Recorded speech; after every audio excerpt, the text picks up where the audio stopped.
I have the direct quote here. The animals used in this research, we all know, they are heroes, born and bred to serve in research. Those dogs wouldn't be alive if it weren't for this work. They were born to do this work. Bullshit.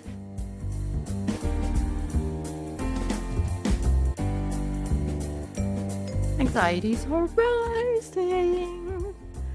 This is the podcast in which I talk about how the industries, the meat industry, obviously, do I talk about anything else?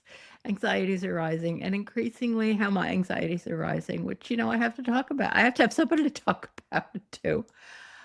Our first story, it's kind of a good story.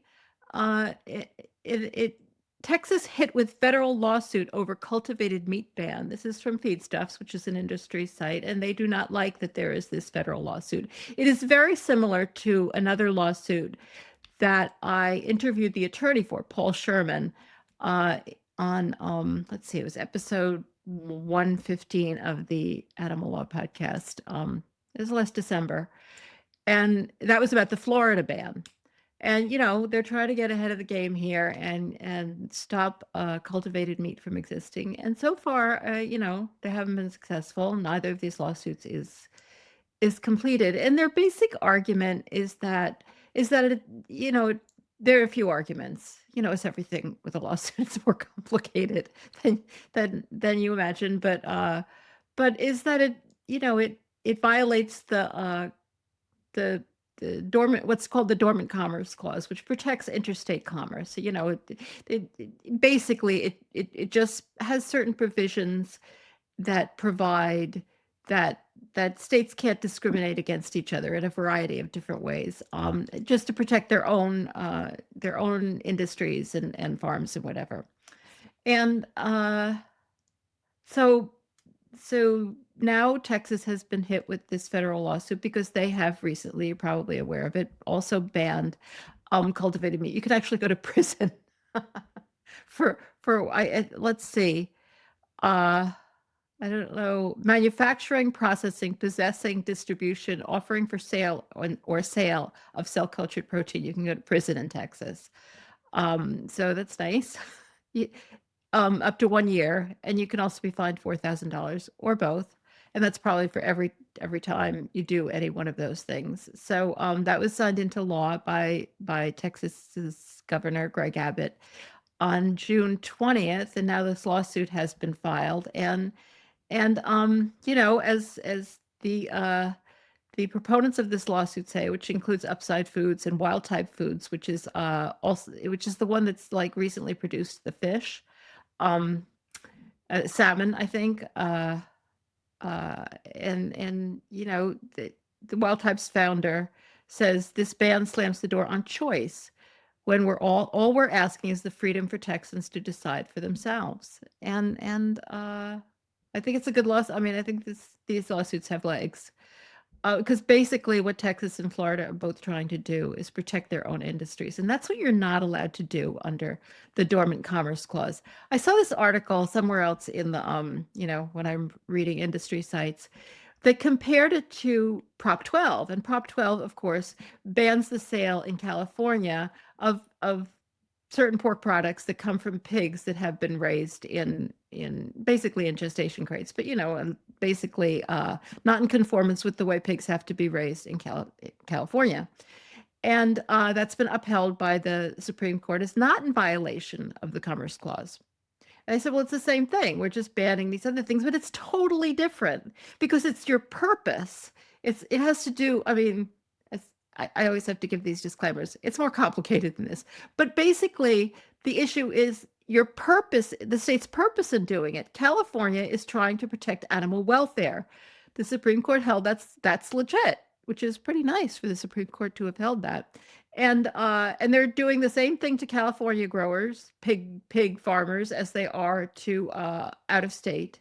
So they're just trying to enforce their basically what is an animal welfare regulation and ban the sale of products that have been derived from cruelly treated animals. Of course, they haven't succeeded in doing that, but that's the basic principle. Whereas what Texas is trying to do is protect its beef industry. I mean, they basically admit they're trying to protect their beef industry. That's exactly the kind of thing that the Interstate Commerce Clause is designed to work against one state discriminating against products from other states, basically to protect its own industries. We want there to be interstate commerce, not we want commerce to flow fairly between the states. That doesn't mean that one state can't have particular regulations protecting its residents, or protecting animals that might have a different effect on well, it has the exact same effect on out of state growers that it has on California anyway. So I think this is perfectly demonstrated by this quote from the president of some Texas and Southwestern Cattle Raisers Association. Ranchers across Texas work tirelessly to raise healthy cattle and produce high-quality beef. Our association is grateful for those legislators who voted in support of this legislation and understood the core of this bill to protect our consumers, the beef industry, and animal agriculture. They want to protect their beef industry. That's what, and a particular type of agriculture. The fact that they're saying they want to protect our consumers, well, I guess that's kind of like the argument that they've got that doesn't sound outright wrong. The other two are just outright wrong. But as we'll see from these lawsuits, that's not what they're doing at all. That's not what they're doing. Like the people from the plaintiffs are constantly saying, like, we're just giving people a choice. They don't have to eat it. It's Texas. Don't they believe in freedom there? All right, Rise for Animals. This isn't a long point that I want to make, but I did want to make it because Rise for Animals is talking about the lab dog lie. And it just really does grate on me when people in vivisection call these dogs lab dogs. And they're talking specifically about this vice president of research and scientific director at St. Joseph's Hospital in Canada, which has discontinued some of its dog experiments after this graphic expose and a public outcry. And so she left the hospital after the expose. She's probably, I don't know whether she was fired or she saw the writing on the wall, but she told her staff that the dogs whose torture and killing she oversaw were born. The animal, and I have the direct quote here, the animals used in this research, we all know, they are heroes, born and bred to serve in research. Those dogs wouldn't be alive if it weren't for this work. They were born to do this work. Bullshit. This is the most offensive line, like as if you're God and like this mythical God that can decide like why anybody was born. I mean, is this the exact same argument that was made to defend slavery? I believe it was. They were not born to, they were born. They were born innocent into a world that was going to treat them like in the most unimaginably cruel ways possible. I just hate this trope, and I think that there's been a lot of work to to destroy it. This is something that people get, especially when they're talking about dogs. People will believe this about farm animals. Well, those pigs were born for that, because they won't think any further than that. But people know dogs weren't. They really do. She was also recorded telling her staff that research protocols, quote, are not meant for the public because the public doesn't understand the science. Well, bullshit again. Like, the public is perfectly capable of understanding the science. They just do not understand why we should have to do this to these animals, which we don't, because the public is smarter and has more morals than you do. I hate that the use of those kind of expressions, and I do think it's more and more pushback to it and more understanding, especially, as I mentioned, when it comes to dogs. All right. This is just this weird article from Ag Daily. And you know how annoying it is when you go to some program and and there's somebody speaking from some organization and people stand up, and maybe I'm the one who finds this so annoying. People stand up in the audience and says, you know what you should do? It's like there are many things that can be done, and we need everybody to have good ideas, but they're not just for other people to do. Everybody needs to do them. So what I'm going to do now is say, you know what someone should do? because I'm as bad as anybody else. Maybe I could do it. I don't know. I don't know exactly what the campaign would be. This is a stupid little article from Ag Daily. Milk reigns as the most widely adopted official state beverage. Did you even know there were state beverages? Of course there are. There's state everything. Um, and he does mention, this is by Brian Boyce, that 20 states, including Arkansas, Kentucky, Minnesota, Oregon, and Pennsylvania, but I looked it up, and also including New York, which is where I live, milk is the state beverage. This is offensive. This is my government promoting milk. Well, as if they don't all the time. He grew up Indiana, I have to say. He grew up on a small farm in western central Indiana. And there were lots of dairies, and he's obviously all for it. And he was surprised to see that the official state beverage of the Hoosier state is water. I mean, go Indiana. That is so brilliant. That is by far the best thing anybody can drink. I think every state should adopt. And also, like, is there any well, I guess you could say people selling bottled water, but it's not bottled water that's their state beverage. It's just water. I love Indiana. Well, I don't actually. There are many things that Indiana does that I'm not fond of, but I love that. There are a couple of states that have alcoholic beverages, but they are official beverages. I guess they don't want to suggest that everybody in Virginia should drink George Washington's rye whiskey, or everybody in Wisconsin should drink brandy. But good for them. Other favorites, all of which are fine with me. Apple cider, tomato juice. That's an interesting one. Lemonade. Lemonade is a lovely one. Also, like, not, you don't see some industry pushing those particular ones. However, we all know that industry has pushed milk as the favorite beverage. And even he admits that it's a mixture of economic interests, nutritional advocacy, and a helpful heaping of grassroots initiatives. Like, it just seems like this would be, I mean, it would be very hard to get any legislator to adopt this legislation unless you have some unbelievably friendly legislator. But still, it's just such an opportunity to explain why milk really, really, really shouldn't be a state's beverage. And he points out, after doing this whole thing about how kids got it adopted in Oregon. Yeah, I bet it had nothing to do with the dairy industry, because kids love milk so much. I hated milk. I really did. Maybe that's where it all began. Milk is disgusting. It leaves that flavor in your mouth. Ugh. But then he does mention that it requires corporate banking. Well, it obviously doesn't require corporate backing, because then water would not be the beverage of Indiana. Just good. It requires good sense. And he also mentions that there has been some pushback against milk, but based on fat content. Well, we need to push back of milk being your state beverage based on cruelty, evil, being monstrous, being the worst thing in the world. Are those good enough arguments? I don't think it really, like, I didn't even know there were state beverages. I'm not surprised because there's state everything, but it's not like it's really influencing anybody. Though they obviously consider it important because they work on getting it done. But I think it's a great vehicle for getting press, getting attention. All right. Speaking of milk, all right, this is my last story, and it's a terrible, terrible story. I'm sorry. I'm sorry to have to tell you this story, but it's just awful. If you want to turn it off now, I guess you can. But it would hurt my feelings. Colorado. This is from Dairy Herd Management. Colorado community in mourning after devastating tragedy at Prospect Valley Dairy. And it says we are now learning more about those who lost their lives on the evening of Wednesday, August 20th, as a tight-knit Colorado community is reeling from a devastating incident that occurred at Prospect Valley Dairy. And the initial findings by the Weld County Coroner's Office hinted at exposure to hazardous gas. And so that's pretty much all they talk about with the cause.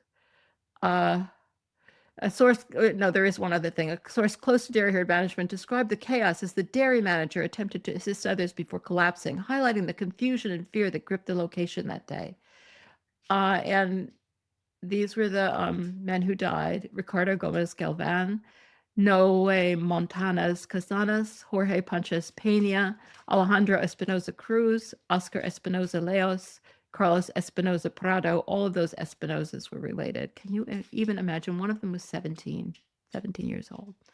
And they all died as if, and that's all the information that's in this article. Fortunately, we have Kenny Torella at Vox to tell us what really happened.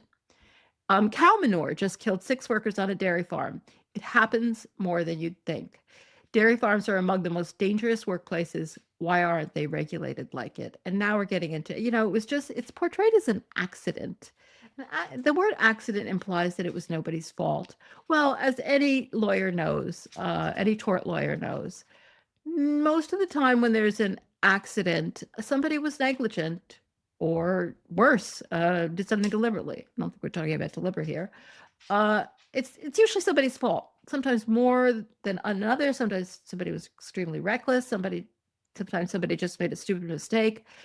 This is pretty, maybe you could portray this as intentional because they could fix this and they don't. As he points out, dairy farms are often portrayed as quaint and bucolic, but on the ground, the dairy industry is among the most hazardous to work in. The heavy machinery, the large animals, and the millions of tons of toxic manure creates a perfect environment for injuries and even death. And he acknowledges that local officials haven't said much about the deaths other than confirming the victims died through gas exposure in a confined space. But that gas was from cow manure, and according to some dairy industry sources who spoke to an ABC affiliate in Denver, it started with a contractor working on an underground manure pit who accidentally turned on a valve or pump that released hydrogen sulfide. In the first place, that accidentally, he didn't do it on purpose, but why did he do it? Like, was it easy for him to do it? Like, these are really important questions. Was it like clearly marked? Was it very hard? Like, did you have to unlock something? Like, was it an easy mistake to make? These are really important questions. All right, so you release hydrogen sulfide, you pretty much die. He collapsed almost instantly. And then these 5 other workers at the farm, were killed trying to save him. It's just horrifying, just horrifying. 3 members of one family, one of whom was 17. And of course, because Kenny does a really thorough job, he reports on the fact how this is not unusual, and there would be other ways to store this manure if they wanted to. It's not like the only solution is to not have dairy farms, though that obviously would be the best solution. It's more expensive, And earlier this year, he points out a man at a New York dairy died after trying to retrieve a tool that fell into a manure tanker. His colleague attempted to rescue him, also died. In 2021, 3 Ohio brothers died in a manure pit. In 2007, methane, another toxic gas separate from hydrogen sulfide, emanating from a pipe in a manure pit at a Virginia dairy, killed 4 family members and 1 worker. This is obviously something that happens all the time. It's obviously something that is preventable by spending money. They are not adequately regulated, and Kenny goes into that in great detail. And points out that they are often described as accidents, but they're not really just purely accidents out of the blue. Like, somebody was irresponsible. And part of the irresponsibility is in the law. The gaps in labor law and enforcement that make agricultural work so dangerous is the other topic that he covers here. And how, as an example, OSHA standards for confined spaces do not cover agriculture. Unbelievable. Highly recommend, of course, Kitty's article. And I'm sorry to end on such a dark note, but it is a note that, just creates more and more inspiration to do something about this horrifying industry. Oh, that really rose, that really, how do you say that? Made my anxieties rise. Anyway, thank you so much for joining me today on Rising Anxieties. Please, please, please remember to subscribe or like wherever you listen, and that really helps us out, especially on YouTube. Well, not especially on YouTube, wherever you are. but we're trying to build an audience on YouTube. And of course, if you are able and you want to, you can always donate at ourhenhouse.org/support.